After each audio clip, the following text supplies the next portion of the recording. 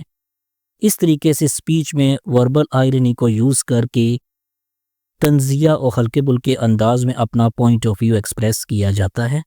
Second kind of irony is situational irony. In simple words, we can define it as situational irony occurs when the actual outcome is completely different from what is expected.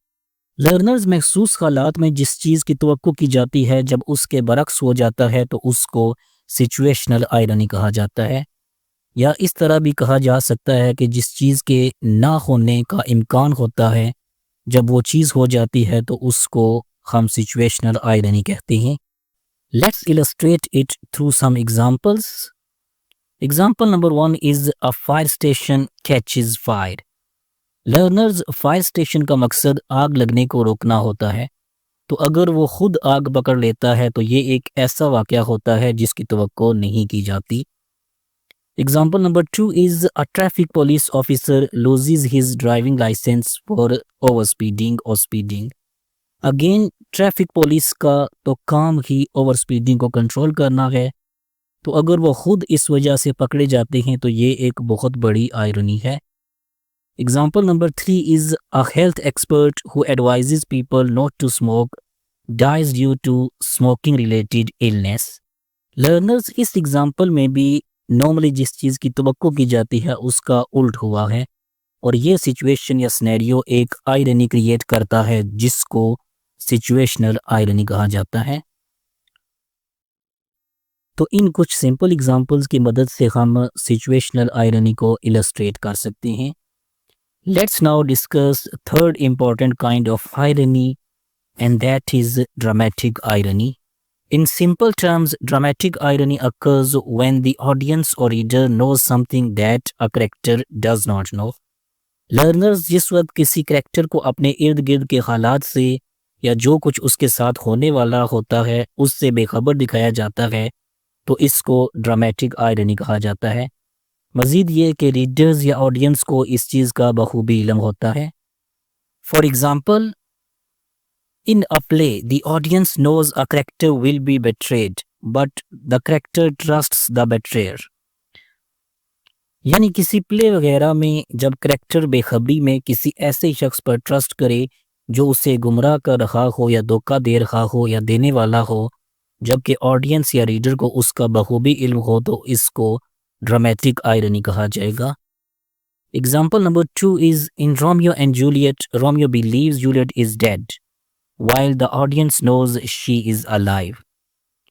Learners William Shakespeare کے famous play Romeo and Juliet میں dramatic irony اس وقت create ہوتی ہے جب Romeo یہ سوچتا ہے کہ جولیٹ مر چکی ہے، جبکہ حقیقت میں وہ زندہ ہوتی ہے، اور اس بات کا آڈینس کو تو علم ہوتا ہے مگر کریکٹر یعنی رومیو اس سے بے خبر ہوتا ہے۔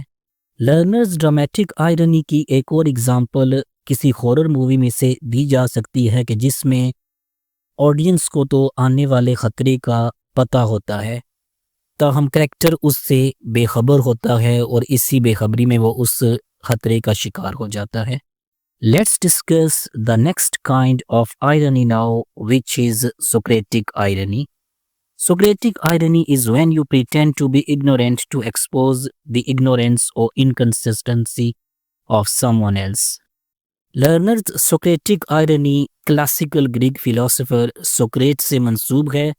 اس قسم کی آئرنی میں اسپیکر اس طرح پریٹینڈ کرتا ہے یا اس طریقے سے کویسچن کرتا ہے کہ جیسے وہ کسی خاص مسئلے یا موضوع سے بے خبر ہے اور اگلے بندے سے اس کے بارے میں جاننا چاہتا ہے، حالانکہ ہوتا اس کے برعکس ہے۔ اسپیکر اس ٹاپک سے ویل اویئر ہوتا ہے اور حقیقت میں وہ اپنے ایڈریسی کی کم علمی کو سامنے لانا اور اس کو لیسن دینا چاہتا ہے۔ Let's try to understand it through some examples. اس کی ایک ایگزامپل کلاس روم انوائرمنٹ میں سے دی جا سکتی ہے کہ جہاں اسٹوڈنٹس کی انڈرسٹینڈنگ چیک کرنے کے لیے پروفیسر جان بوجھ کر اگنورینٹ یا کنفیوز پریٹینڈ کرتا ہے اور اسٹوڈنٹس سے اس حوالے سے کویسچنز کرتا ہے، حالانکہ حقیقت میں وہ اس ٹاپک پر ٹھیک ٹھاک کمانڈ رکھتا ہے اور کویسچننگ کرنے کا مقصد صرف اسٹوڈنٹس کی انڈرسٹینڈنگ چیک کرنا ہوتا ہے۔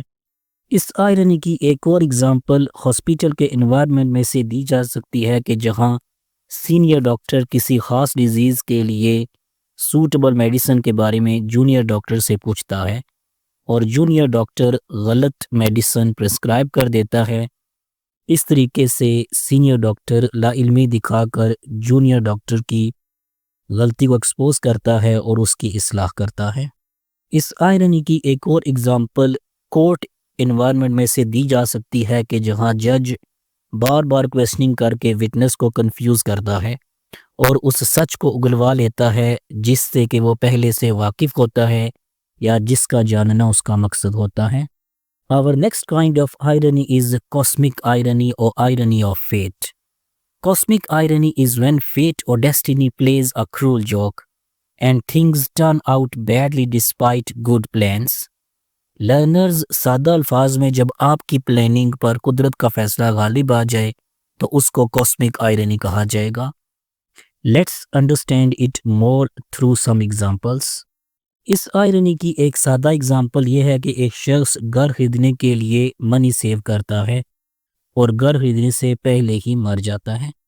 ایک اور ایگزامپل اس طرح دی جا سکتی ہے کہ ایک اسٹوڈنٹ بہت اچھے طریقے سے ایگزام کے لیے پریپیئر کرتا ہے اور ایگزام والے دن بیمار ہو جاتا ہے اور اچھے طریقے سے ایگزام نہیں دے پاتا۔